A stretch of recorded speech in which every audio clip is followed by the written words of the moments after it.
Unfortunately, we have someone that is occupying the White House, and as far as I'm concerned, he is an enemy to the United States. He swore an oath just like the rest of us. But right now, when you are literally putting us at risk, all because of what?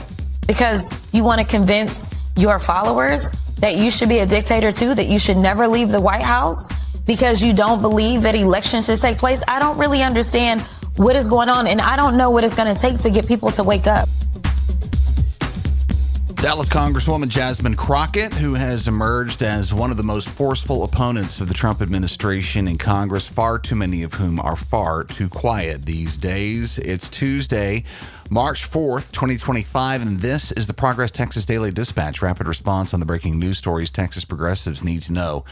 I'm Chris Mosier. Speaking of Trump, his tariffs start today. Considerable stock market losses yesterday on the announcement that 25% tariffs on all goods from Mexico and Canada are on right now as of just after midnight, with an additional 10% applied to the universal tariff already in place on goods from China, bringing that total to 20%. Oil, cars, and car parts nationally will likely be impacted within the next few weeks, but being a border economy here in Texas, we're among those who get to feel the pain first. This is especially rough for the auto industry, as the tariff would apply each time a particular item crosses the U.S. border, meaning some car parts are likely to be taxed multiple times before they're actually installed in cars. Matt Houston at WFAA in Dallas says worry is rising at the General Motors plant in Arlington, one of the biggest employers in Tarrant County. He talked to Mayor Jim Ross, who's co-signed a letter with San Antonio Mayor Ron Nirenberg to U.S. Senators John Cornyn and Ted Cruz, asking them to find the guts to confront their dear leader over his stupid moves that for us in Texas may be job killing. Mayor Ross says, quote, "We're jeopardizing what we've created here in Texas with these types of threats. My job as mayor is to do everything in my power to protect those gainfully employed individuals. That's why I'm passionate about saying enough with the tariffs. We already have a great manufacturing plant making every SUV for General Motors right here. Let's not upset that apple cart by putting tariffs on this and pushing that cost onto U.S. consumers," unquote. One wonders how many of the employees at Arlington's GM plant voted for Trump over the price of eggs or the fear of brown people and now face a much more personal kind of fear. Not to mention food prices. Fernanda Figueroa at the Associated Press talked to Fort Worth restaurant owner Raul Luis, who runs Birriera Chalillo Mexican restaurant, with new unpredictable price patterns impacting produce and meat suppliers over the border. He can no longer keep his menu prices where he wants them, and pricing is even more difficult for catering events that are booked months ahead of time. There's no telling what his costs will look like next week, much less next year. Still, Luis is keeping a stiff upper lip about it, saying, quote, "We have to figure out ways to become more efficient. We learned from the pandemic that we have to pivot and do things differently, and most of our customer base understands that," unquote. While Ramiro Cavazos, CEO of the United States Hispanic Chamber of Commerce, points out that mom and pop operators like this Fort Worth restaurant are more vulnerable than larger chains. Quote, "They don't have the operating revenue that larger companies have. Small businesses would really be on the front lines of having to bear those costs, and they would have no choice but to pass those costs to their consumers," unquote. That pattern holds actually into the debate over school vouchers. What do lower-income Texans stand to lose or gain while wealthier Texans are catered to? Jaden Edison at the Texas Tribune writes that while pro-voucher Texas lawmakers have pitched their plan as a tool that will primarily benefit low-income students, that's a vision that's at odds with Governor Greg Abbott's demand for a voucher program that's open to everyone, specifically including families whose kids are already in private schools. So they've set the income eligibility range very broadly, including Texas families at 500% of the federal poverty line, while placing no requirements on private schools to accept all students. The most likely outcome of that combination, one that's been seen in other states, is a super expensive program that mostly serves as a discount on existing private school enrollments. Much more detailed analysis at the Texas Tribune link in the show notes.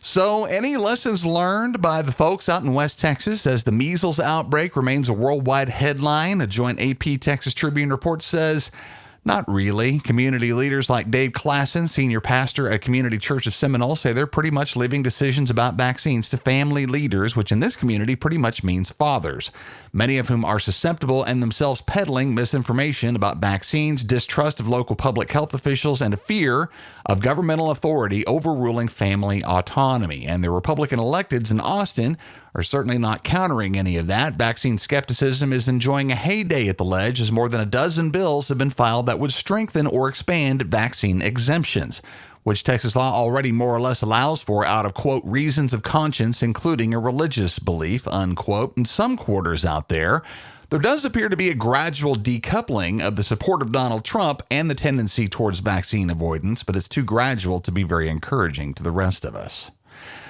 A new op-ed in the San Antonio Express-News makes a great point, one that should be obvious, but almost never gets brought up in the debate over immigration, especially by Republicans. George L. Velasquez, San Antonio civil rights activist and retired teacher, wonders why U.S. and Texas employers who deliberately hire unauthorized immigrants as workers to exploit them with below-market wages and thus create the demand that drives the vast majority of undocumented migration are never singled out for accountability. Velasquez writes, quote, instead of targeting vulnerable immigrants, we should penalize companies that violate labor laws, using workers who likely cross the border illegally to undermine organized labor and suppress wages for all workers.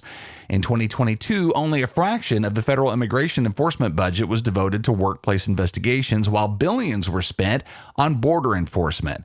An apparent misalignment of priorities given where the root of the problem lies, unquote. Very well said, and really drives home the obvious here, which is that Republican zeal over immigration is largely about xenophobia and racism, not over actual concerns about the job market or the economy.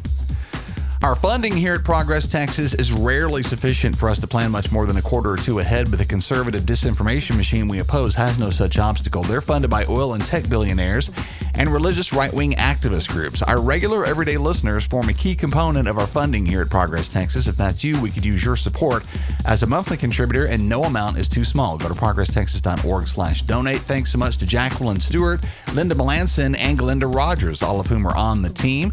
For our Austin listeners in particular, but really to all of you, the annual Amplify Austin Day nonprofit and charity fundraising event is almost here. Look up Progress Texas at amplifyatx.org or see the direct link you'll find in our show notes.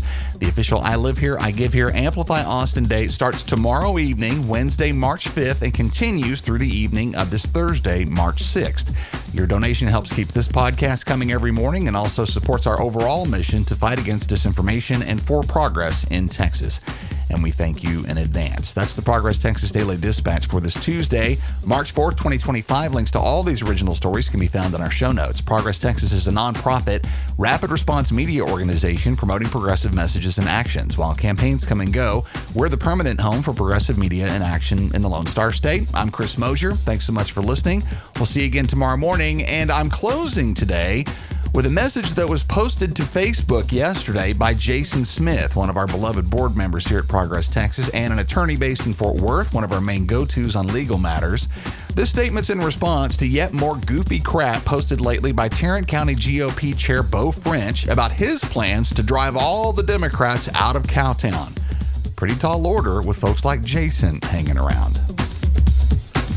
Hey, I'm going live today because I am sick of President Trump's weakness with regard to Putin's Russian invasion of Ukraine. And I'm sick of MAGA being cowards. And that's what they are. We saw the president bully the leader of a country that has fought against the Russian invasion for 3 years.